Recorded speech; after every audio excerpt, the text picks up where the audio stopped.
y a deux amendements qui ont été votés, dans un premier temps au Sénat, qui ont été adoptés. Il y en a un qui a été supprimé finalement en commission, puis un autre qui a été adopté, qui est rentré dans la loi qui concerne l'échange de semences entre agriculteurs.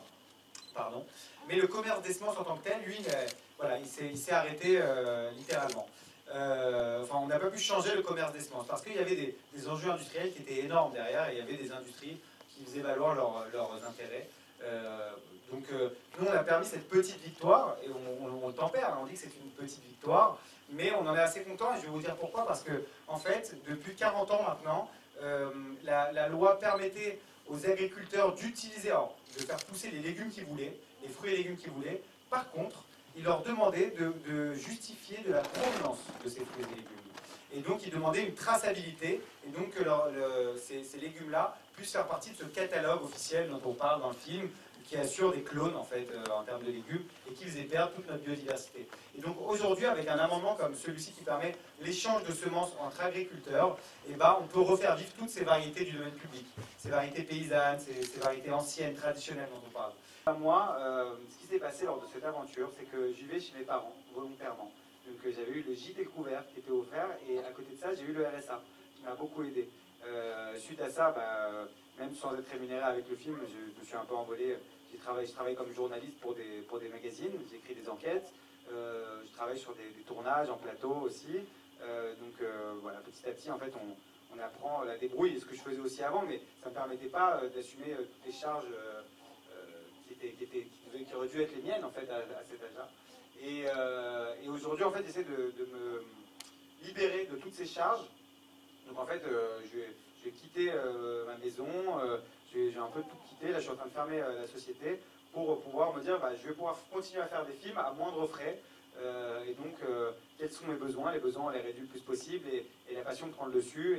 Et donc, je vais pouvoir continuer à travailler là-dessus en espérant pouvoir gagner la vie. Hein. C'est le but, c'est pas de faire du bénévolat. Mais en tout cas, que ce ne soit pas trop une contrainte par rapport à cet engagement, parce que nécessairement, ça demande du temps, ça demande beaucoup d'énergie, et je ne sais pas si c'est un plein temps de le faire, mais en tout cas, ça nous a demandé beaucoup d'heures d'investissement, et de journées, voire de semaines et de mois. Et donc voilà, je vais me laisser la possibilité, en tout cas la liberté, de pouvoir mener à bien d'autres luttes, faire d'autres films, à voir, mais l'idée actuelle n'est pas de répondre à des besoins et de baisser un maximum ces besoins pour permettre plus de liberté. Est-ce qu'il y a des questions encore sur la démocratie? Parce que c'est vrai que du coup, la démocratie c'est un concept. C'est quoi cette plateforme dont vous avez parlé, qui vous a permis d'introduire des amendements citoyens à la Chambre des sénateurs ou à la Chambre des députés? C'est quoi cette plateforme? Elle existe vraiment? Oui, tout à fait. En fait, c'est une plateforme qui s'appelle Parlement et Citoyens, voilà, qui met en contact nous autres citoyens, donc avec les parlementaires, et qui permet de co-construire les lois, une co-écriture finalement. Et en fait, cette plateforme, elle a vu le jour avec une première proposition de loi qui avait été faite en 2014 par le sénateur qu'on a dans le film, qui s'appelle Joël Labbé, qui est un sénateur assez exceptionnel.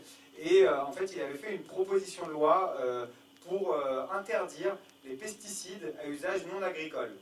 Et donc, il avait fait une première, il avait travaillé sur sa proposition, il avait soumis à consultation sur le Parlement citoyen, je crois qu'il y avait plus de 1000 personnes qui avaient enrichi sa proposition de loi, et au final, il a fait voter favorablement, et ça a été la première proposition de loi co-construite avec tous les citoyens qui le souhaitaient.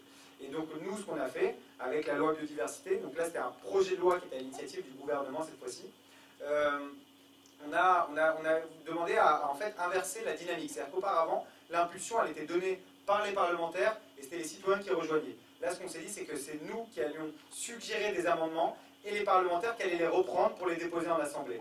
Et donc, on a créé une grande consultation nationale qu'on voit dans le film et ça a amené à ce qu'il y ait des milliers de contributions de la part des associations, de la société civile. Et en fin de compte, assez peu de ces revendications ont été reprises par les parlementaires. Seules celles qui étaient défendues par des associations, par ceux qui faisaient ce travail fond, dont on parlait du temps, tous ceux qui s'investissaient dans le temps pour que la revendication qui était sur Parlement et citoyen, tous ceux qui s'investissaient là-dedans réellement, voyaient ensuite ces amendements déposés au Sénat et débattus, défendus, voire adoptés ensuite. Mais spontanément, il n'y a pas eu ce réflexe de la part des sénateurs de reprendre les contributions les plus intéressantes, de faire une synthèse d'ailleurs de toutes ces contributions. Ça s'est un peu noyé et c'est bien dommage parce que je pense qu'il y a vraiment beaucoup de matière en fait, à reprendre là-dedans. Ce qu'il faut comprendre aussi, c'est que dans un projet de loi comme celui qu'on voit sur la biodiversité, il y a plus de 900 amendements qui sont votés. 900 articles de loi. C'est ahurissant en fait. Et évidemment, quand on est sénateur, on ne peut pas se positionner sur 900 articles de loi, c'est impossible. On ne peut pas connaître toutes les informations sur toute une loi. Donc il y a des moments où il y a des amendements qui passaient, d'autres qui étaient refusés, sans même qu'il n'y ait de débat de fond sur le sujet. Et c'est ça le plus inquiétant finalement. Ce que vous soulignez, c'est la complexité. Ce que vous soulignez, c'est une complexité absolument ahurissante pour arriver finalement à un vote après qui lui paraît simple, mais derrière ça, il y a une complexité absolument ahurissante sur 900 amendements juste pour ce projet-là. Enfin, voilà. Et donc, est-ce que vous ne pensez pas que cette complexité, elle est quelque part garant de l'opacité et donc de la façon de régner sans les citoyens? Je veux dire, est-ce que cette complexité n'est pas organisée quelque part? Ah si. Elle est organisée. On nous cache tout. Non, mais oui, c'est clair, moi je vous rejoins complètement. Alors, moi je vais vous dire ce que je crois réellement, plus que tout, c'est que le langage employé dans ces articles de loi, c'est même pas le nombre, mais le langage législatif est incompréhensible pour le commun des mortels, c'est-à-dire chacun d'entre nous. Moi je n'y comprenais rien à ces lois qui étaient votées, pourtant je connaissais très bien le sujet, notamment sur les semences.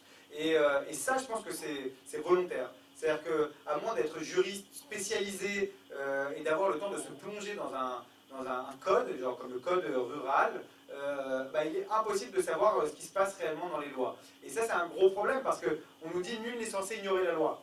Moi, je veux bien, mais encore faut-il la comprendre, cette loi-là. Encore faut-il nous donner les outils pour pouvoir la comprendre, cette loi. Et ça, c'est ce qui nous manque aujourd'hui cruellement. Je vous rejoins aussi complètement sur le nombre d'amendements qui sont votés. C'est qu'à un moment, on est complètement dépassé par les évolutions. Et comme on est dans des logiques électorales court-termistes où tous les 5 ans, on change de gouvernement et que chaque gouvernement veut faire sa propre loi sur l'alimentation, sa propre loi sur la biodiversité, sa propre loi sur tous les sujets, et ben ça fait que en fait, tous les 5 ans, on va changer de législation sur un thème, il va y avoir des évolutions comme ça. Alors, je ne sais pas ce que ça va donner sur les semences. Nous, ce qui est sûr, c'est qu'on sera attentif.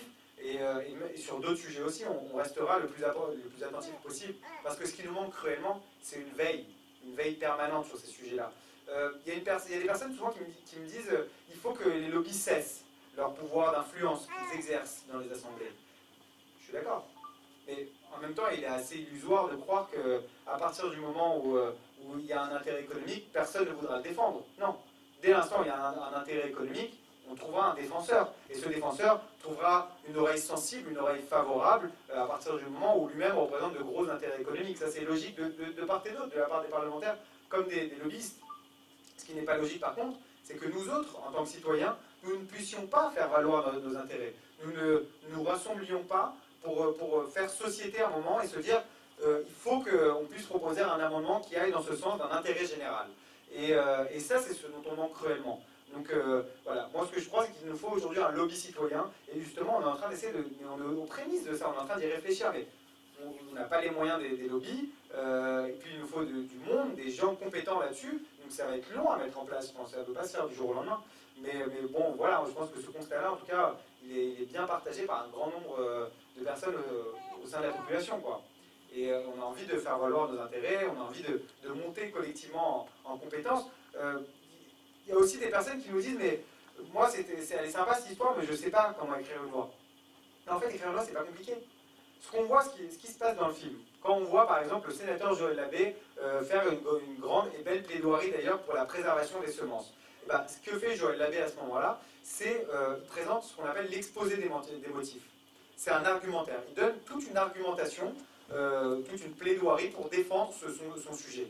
Finalement, toute la partie technique relative au changement de loi, c'est ces juristes qui le font le travail, c'est ces attachés parlementaires qui le font. Lui, il est juste là pour expliquer pourquoi il veut changer la loi. Et bien ça, nous, on est tous capables de le faire aussi. À un moment donné, sur une loi, je suis sûr que dans la salle, on a tous des sujets qui nous intéressent. Et ben, sur un sujet qui nous a particulièrement intéressés, on saura donner, nous aussi, des arguments pour faire valoir notre loi. Et ça, c'est à la portée de tous, finalement. Mais encore faut-il déjà comprendre qu'il y a deux parties, donc le dispositif qui est plutôt quelque chose de technique et la partie exposé des motifs qui est l'argumentaire accessible à chacun, et surtout se sentir capable de faire les choses. Et ça, je pense que le premier levier à activer en chacun de nous, c'est de se dire on est capable de le faire, on est légitime. Parce que moi je vois, j'ai vécu une très belle enfance, hein, mais une éducation à l'école très difficile. J'ai eu de gros problèmes avec le rapport à l'autorité. Et pourtant, on nous demande une soumission absolue lorsqu'on est élève, même lorsqu'on est enfant vis-à-vis de nos parents, bien souvent. On demande de nous soumettre à un rapport d'autorité. Ce qui fait que, à force de nous soumettre à des rapports d'autorité et de laisser aux autres le soin de décider pour nous, et ben on arrive dans une vie adulte où on se sent incapable de nous-mêmes nous imposer. Mais nous imposer pas pour être des tyrans, nous imposer en nous sentant aptes à faire des choses telles qu'écrire une loi. On nous a toujours dit d'ailleurs qu'un bon citoyen était quelqu'un qui votait, que ses droits étaient acquis dans le sang, et puis j'en passe, mais on ne nous a jamais dit qu'il était possible pour chacun d'entre nous de légiférer. Pourtant, si, je pense que ce film en montre à toute petite échelle, à toute petite dose, qu'il est possible de le faire. Mais si imaginez-vous quelque chose une minute. Nous, on n'est que deux à avoir fait ça. Si nous sommes du jour au lendemain des milliers, voire des millions, à nous dire qu'on est capable de changer les lois, de les écrire nous-mêmes, et en fait, du jour au lendemain, on verrait des lois incroyables passer. On verrait en fait sur chaque projet de loi des amendements sensationnels être soumis au vote. Et puis, à force de soumettre des amendements au vote qui nous intéressent et braquer nos projecteurs dessus, et ben finalement, ces amendements ils seraient votés favorablement. Parce que les députés ou les sénateurs n'auraient d'autre choix que de les voter favorablement. Parce que derrière tout ça, il y aurait une pression populaire qui s'exercerait. Donc finalement, voilà, ce dont on a besoin, c'est d'y croire. Je pense qu'on a aujourd'hui, plus qu'hier, on a besoin de rêver. On a besoin d'espace d'imaginaire à repenser. Et la situation actuelle a cette chance-là, malgré tout ce qu'elle apporte comme difficulté, c'est que voilà, on vit des temps aujourd'hui, on est obligé d'être imaginatif, on ne peut plus laisser les choses être gouvernées comme elles l'ont été, parce qu'on a vu les catastrophes que ça a engendré à tout point de vue, aussi bien socialement que écologiquement que politiquement. Et ben voilà, là aujourd'hui on a un beau défi, je pense, à relever, alors, sans jeter la pierre sur personne, chacun s'implique à hauteur de ce qu'il peut faire, on a tous des emplois du temps, des envies qui sont différentes, des familles, enfin, et puis on a besoin de vivre aussi.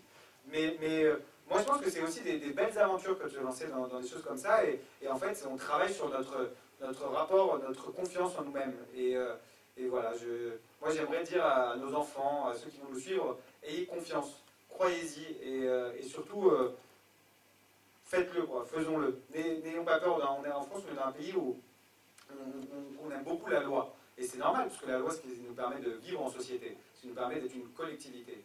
Mais aussi, faut bien, à un moment, il y a une constitution du 24 juin 1793 qui nous dit si la loi est absurde à un moment donné, alors je paraphrase ce qu'il dit, mais il faut s'insurger, mettons-nous en désobéissance civile, et faisons-le savoir collectivement. Et c'est ça aussi, en fait, se réapproprier ce rôle de citoyen, ce pouvoir-là dont on parle. C'est laisser place à notre conscience, quelle que soit, et à la morale, quelles que soient les choses dictées par une autorité, quelle qu'elle soit. C'est tout à fait ça, Jonathan. Moi, je ferais rebondir un petit peu parce que hier soir, j'étais dans la même salle avec un Christophe André qui disait qu'il y a quelques années, c'était impossible de méditer dans une salle. Et hier soir, on a fait, la salle était comble, hein, on a fait 3 ateliers de méditation. Il y a quelques années, c'était impossible de faire ça. Et quelque part, c'est ça, c'est qu'on nous a mis dans une espèce de... On nous a endoctrinés. Hein, j'ai travaillé dans le monde du droit, complètement, hein, j'étais médiateur. Et on a cru à cette espèce d'endoctrinement en disant on n'est pas capable de. En fait, on est tout à fait capable. Bien sûr. On est tout à fait capable, mais voilà, on nous a demandé de ne pas l'être. Il faut juste y croire. Pardon ? Il faut juste y croire, ouais. Tout à fait. Tout à fait. Mais merci beaucoup pour vos témoignages et je suis ravi d'ailleurs qu'il y ait pu avoir justement Christophe André hier et ses ateliers de méditation. C'est vrai qu'il doit y avoir de bonnes énergies ici, qui permettent tous de nous libérer. Mais vous avez parfaitement raison, c'est que... Il y a quelques années, c'était pas possible. Et là, on n'est que 10 personnes, on n'est que 15, et la salle était comble. Hein, et vraiment, je crois que quelque part, il y a eu certainement des refus. Et aujourd'hui, c'est même sympathique que aujourd'hui on soit rassemblés pour une autre valeur. C'est-à-dire, c'est ça, c'est complètement ça, des clics de conscience, quoi. Et en fait, il y a quelques années, les clips de concert de la méditation, c'était pas possible. Et ben pour la démocratie, c'est un peu ça aujourd'hui. C'est C'est qu'on a tellement, pas perdu espoir, mais on a tellement vécu de désillusions politiques qu'on s'écarte un peu de ces sujets. Mais j'ai bon espoir que d'ici quelques années, on y revienne et que dans 10 ans, peut-être, on fasse salle comble sur un sujet autour de la démocratie, parce qu'on se sera réapproprié justement tout ça, ce pouvoir. C'est possible. Ouais. Madame Aubry, il y a quelques années, je pense qu'elle n'était pas capable de faire une loi sur les 35 heures. Or, elle l'a fait. Et c'est quelque chose quand même de... Il faut bien parler au micro parce qu'il n'est pas très fort. C'était quelque chose de vraiment de très fort, quoi, les 35 heures, quoi. Et voilà, dans le monde du travail, quoi, dans le monde professionnel, quoi. Donc, c'est elle qui l'a fait, avec tout ce que ça comporte, avec tout le travail que ça demande, avec votre travail aussi que vous avez fait, vous, Jonathan, pour nous... C'est ça, pour nous, quelque part, nous formater dans des pics de conscience. C'est tout à fait ça, quoi. Tout à fait ça. Et ça nous interpelle, hein. Vraiment, le titre, moi, votre partenaire l'a très bien vendu, votre film, mais franchement, c'est assez étonnant. Merci beaucoup. Avec plaisir, merci à vous. Et oui, non, mais j'espère très sincèrement qu'on reprendra confiance là-dedans. Et parce que il n'appartient qu'à nous, en fait, de changer les choses. Quand on parle de loi, on a l'impression que toutes les choses sont figées. Mais en fait, les lois, ce sont des hommes qui les ont écrites et à tout moment, elles peuvent évoluer. Et on explore beaucoup de choses aujourd'hui. On n'a plus de... Comment dire, les fonds marins n'ont plus de secret pour nous. Le cosmos s'apprête à ne plus en avoir. Mais s'il y a un continent qui nous reste à explorer, c'est cet imaginaire du futur.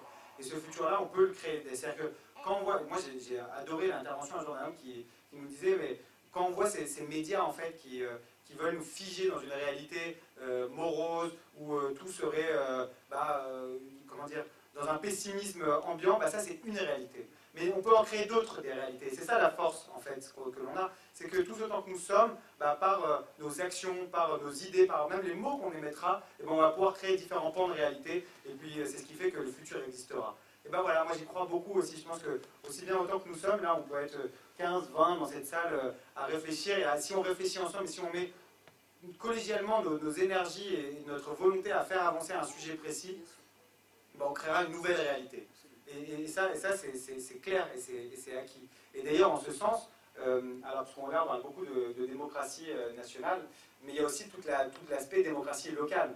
Et là, donc, on parle beaucoup d'échéances, d'élections qui vont avoir lieu. Là, en 2020, il y a une élection municipale qui va avoir lieu, qui est à mon sens très importante, parce que c'est finalement l'élection municipale, déjà, c'est celle qui permet le plus de représentation dans nos votes. Donc, typiquement, ça devrait être peut-être même celle qui devrait avoir le plus de participation.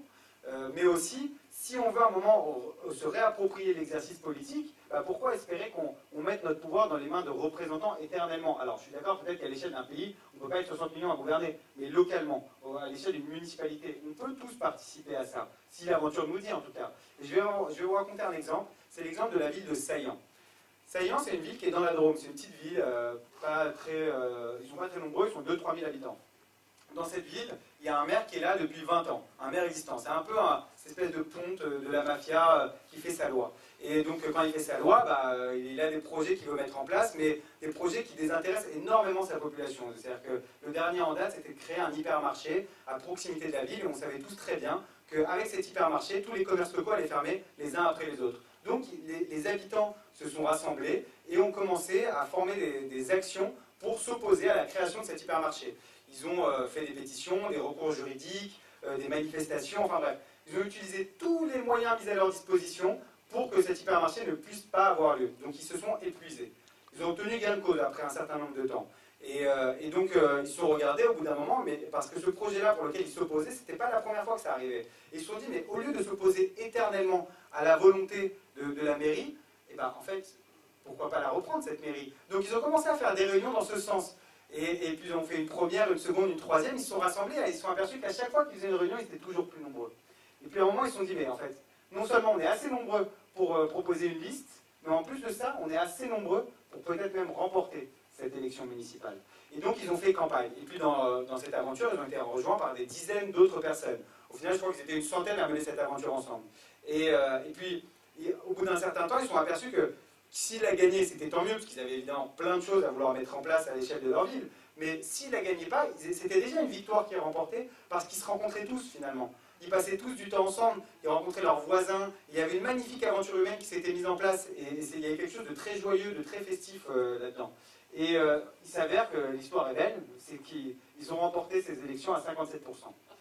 Et une fois qu'ils ont remporté ces élections, c'est posé la question de la gestion collective de cette ville. Parce que c'est bien beau de dire qu'on a une liste participative, mais comment on l'a fait vivre cette liste participative? Donc ils ont mis en place des commissions. Ils ont mis en place 8 commissions. Il y avait une commission sur l'environnement, une commission sur l'éducation, une commission sur l'économie, enfin les finances de la ville. Et pour chacune des commissions, les habitants pouvaient y siéger et faire leurs propositions et gérer aussi le budget. Et donc, voilà, on pouvait, si on voulait, il y a 5 commissions qui nous intéressaient, on pouvait assister à ces 5 commissions-là. Et aujourd'hui, voilà, Saillant est une commune, fait partie de ces communes qui sont participatives.